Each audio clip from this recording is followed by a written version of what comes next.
And you are watching Saim pizza the reaction channel. तो friends, कैसे हैं आप लोग? तो दोस्तों, आज हम जो वीडियो पे रिएक्शन करने जा रहे हैं, ये वीडियो है न्यूज की पाठशाला सुशांत सिन्हा सीएम योगी। सो जल्दी से चलते हैं, देखते हैं इस वीडियो को। बहुत ही इंटरेस्टिंग सी ये वीडियो होने वाली है। ओरिजिनल वीडियो का लिंक आपको नीचे डिस्क्रिप्शन में मिल जाएगा। तो यस, करते हैं वीडियो को स्टार्ट। Here we go. इस देश को सिर्फ गुजरात दंगों की याद दिलाई जाती है, लेकिन दंगे तो गुजरात के बाद भी हुए और दंगे तो गुजरात से पहले भी हुए। और इनमें से ही एक दंगा था 1980 का मुरादाबाद दंगा, जो उत्तर प्रदेश में हुआ। 43 साल पुराने मुरादाबाद दंगों का सच अब जाकर देश के सामने आया है, और इस सच को सामने लेकर आए हैं यूपी के मुख्यमंत्री योगी आदित्यनाथ। मुरादाबाद दंगों की जांच रिपोर्ट यूपी विधानसभा में पेश हुई है। आप भी सोचेंगे कि 43 साल पुराने दंगों की रिपोर्ट में का अब आने का क्या मतलब है? 43 साल से क्यों नहीं आई? और क्यों मैं कह रहा हूं कि हिंदुओं पे जो 43 साल से हिंदुओं के दामन पर दाग लगा था, उसको योगी आदित्यनाथ ने एक झटके में धो दिया है? आज आपको बताऊंगा। आपको मुरादाबाद दंगों की जांच रिपोर्ट में क्या है वो बताऊंगा, और यह भी बताऊंगा कि कैसे वोट बैंक के लिए दंगे भड़काए गए, और कैसे वोट बैंक के लिए इस रिपोर्ट को, दंगों की रिपोर्ट को सार्वजनिक नहीं होने दिया गया। दंगों के बाद सहानुभूति हासिल करने के लिए कैसी झूठी कहानी बनाई गई। लेकिन पहले आप यह देखें कि मुरादाबाद दंगों की जांच रिपोर्ट को कैसे 40 साल से दबा के रखा। साल 1980 में मुरादाबाद के दंगे होते हैं। आज से 43 साल पहले, 43 इयर्स, 1980 में ही जांच के लिए न्यायिक आयोग का गठन होता है। जस्टिस MP सक्सेना को दंगों की जांच दी जाती। 1983 में दंगों की जांच रिपोर्ट सरकार को मिल भी गई, यानी 3 साल के अंदर रिपोर्ट आ गई थी। लेकिन लोगों के सामने आने में उसे 40 साल लग गए। दंगों की जांच रिपोर्ट सदन में पेश की जानी थी। सदन में पेश करने से पहले कैबिनेट की मंजूरी लगती है। 1986 से लेकर 2005 तक 14 बार कैबिनेट ने इस रिपोर्ट को मंजूरी ही नहीं दी सदन में रखने की। कैबिनेट का अप्रूवल नहीं मिलने से रिपोर्ट पेश ही नहीं हो पाई।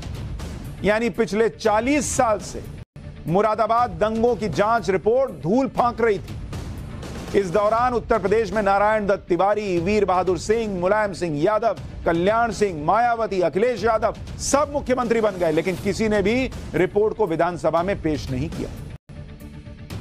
मुलायम सिंह यादव ने तो 4 बार मुरादाबाद दंगों की रिपोर्ट को सदन में रखने से इनकार कर दिया था।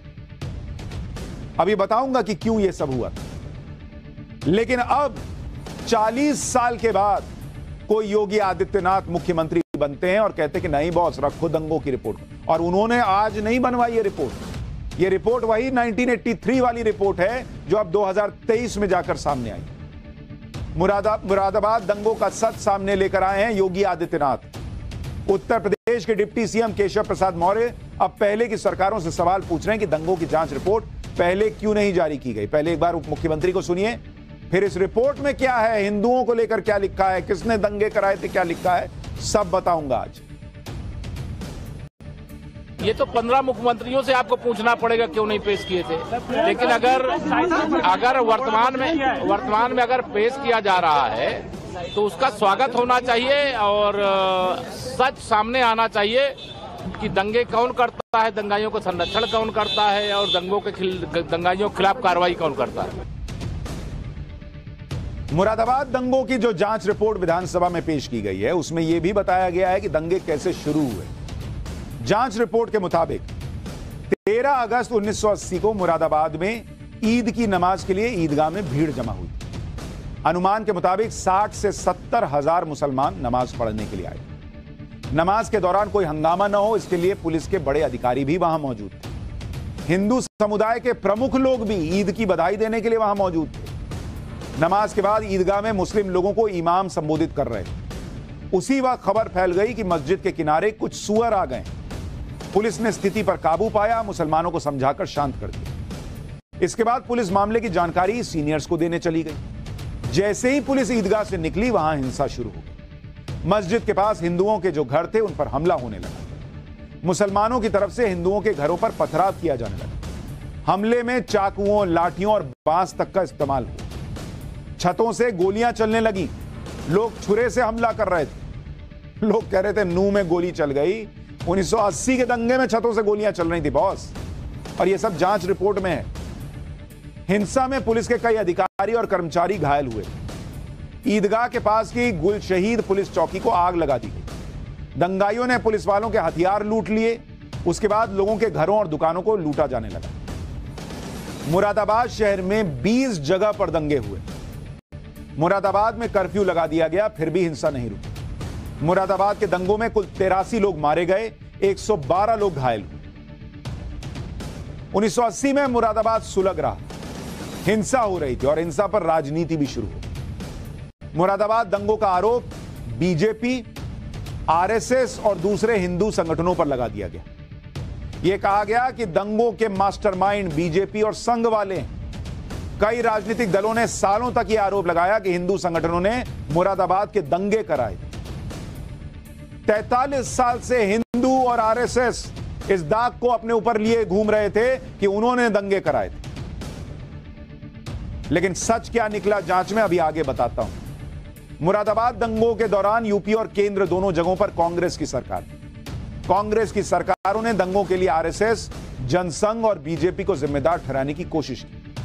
अमेरिका के senior political scientist Paul Bros अपनी किताब the production of Hindu Muslim violence in contemporary India में लिखते हैं कि दंगे तब हुए जब कांग्रेस नेता वीपी सिंह सीएम, केंद्रीय मंत्री योगेंद्र मकवाना ने आरएसएस, जनसंघ और भारतीय जनता पार्टी पर हिंसा भड़काने का आरोप लगाया। प्रधानमंत्री इंदिरा गांधी ने पाकिस्तान को निशाने पर लेते हुए कहा कि विदेशी ताकतें और सांप्रदायिक दल हिंसा के पीछे थे। वो ऐसा इस वजह से कर रहे थे ताकि भारत के अरब देशों के साथ संबंध न बिगड़ जाए।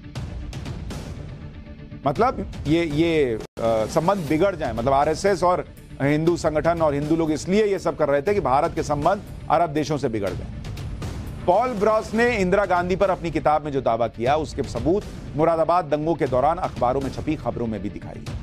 इंडियन एक्सप्रेस ने इस खबर को हेडिंग दी थी, writes manipulated to harm relations with Arab countries, PM. लेकिन सच्चाई क्या थी, अब आपको यह सुनना चाहिए जो इस जांच रिपोर्ट में आई। सच्चाई सुनेंगे तो आपको पता चल जाएगा कि 40 साल से यह रिपोर्ट क्यों दबाई गई। मुरादाबाद दंगों की जांच रिपोर्ट के मुताबिक मुरादाबाद दंगों के पीछे मुस्लिम लीग और उसके सहयोगियों का हाथ था। हिंसा करने वाले जो लोग थे उनका नेतृत्व मुस्लिम लीग के नेता डॉक्टर शमीम अहमद खान और डॉक्टर हामिद हुसैन कर रहे थे। दंगों की प्लानिंग डॉक्टर शमीम अहमद खान और डॉक्टर हामिद हुसैन ने बहुत पहले कर ली थी। डॉक्टर शमीम अहमद खान और डॉक्टर हामिद हुसैन ने नमाजियों और दूसरे मुसलमानों को भड़काया था। यह जांच रिपोर्ट कह रही है, 1983 की जांच रिपोर्ट आज योगी आदित्यनाथ ने नहीं बनवाई है। शमीम अहमद खान ने भाड़े पर कुछ लोगों को हिंसा करने के लिए रखा हुआ था। शमीम अहमद खान और हामिद खान ने पूरी प्लानिंग के साथ पहले मुसलमानों को भड़काया और बाद में हिंसा करवाई। यह है उस जांच रिपोर्ट में जो 40 साल से दबाई गई। मुरादाबाद दंगों की जांच रिपोर्ट में जिस शमीम अहमद खान को मास्टरमाइंड बताया गया है वो कौन था और उस समय क्या चाहता था, यह भी आपको सुनना चाहिए। जांच रिपोर्ट के मुताबिक शमीम अहमद खान मुस्लिम लीग का नेता था। उसकी राजनीतिक महत्वाकांक्षा बहुत ज्यादा थी। शमीम अहमद खान कई बार चुनाव लड़ चुका था लेकिन हर बार हार जाता था। शमीम अहमद खान किसी भी तरह से मुसलमानों का वोट हासिल करना चाहता था और उसे लगा कि शायद यह तरीका हो सकता है मुसलमानों में सहानुभूति हासिल करने का। शमीम अहमद खान अपने राजनीतिक फायदे के लिए कुछ भी कर सकता था। ऐसी एक घटना के बारे में जांच रिपोर्ट में लिखा गया है कि मई 1980 में मुरादाबाद की दलित बस्ती की नाबालिग लड़की का अपहरण और रेप हुआ था। अपहरण और रेप का आरोप रियाज और उसके साथियों पर लगा। शमीम अहमद खान ने मुस्लिम का वोट हासिल करने के लिए आरोपियों का साथ दिया। इसके बाद पीड़ित लड़की के परिजनों ने उसकी शादी तय कर दी। जुलाई 1980 में लड़की के घर पर बारात आई। बारात जब मस्जिद के पास से गुजरी तो शमीम अहमद के लोगों ने बारात पर हमला कर दिया। आरोप लगाया गया कि बारात की आवाज से मुसलमानों को इफ्तार में दिक्कत हो रही थी। जांच में पाया गया कि बारात रोजा इफ्तार होने से पहले ही निकल चुकी थी। इसके बाद दलित बस्ती के लोगों और मुसलमानों के बीच जमकर हिंसा हुई। जांच में पाया गया कि शमीम अहमद खान ने मुसलमानों को हिंसा के लिए भड़काया था। इस हिंसा की वजह से मुरादाबाद के दलितों और मुसलमानों में बहुत ज्यादा तनाव पैदा हो गया। इसके 1 महीने बाद अगस्त 1980 में शमीम अहमद खान के लोगों ने मस्जिद के बगल में सुअर आने की खबर फैलाई। मस्जिद के बगल के इलाके में ही दलित बस्ती थी और वो लोग सुअर पालन का काम करते थे। 1 महीने पहले हुई घटना की वजह से सुअर की खबर फैलाना शमीम अहमद के लिए आसान हो चुका था, जबकि जांच रिपोर्ट के मुताबिक मस्जिद के बगल में कोई सुअर पाया ही नहीं गया। जांच रिपोर्ट से साफ हो गया कि दंगों का मास्टरमाइंड कौन है। अब आपको बताता हूं कि बीजेपी और संघ पर जो आरोप लगे थे, हिंदुओं पर जो आरोप लगे थे, उन पर जांच रिपोर्ट में क्या लिखा है। मुरादाबाद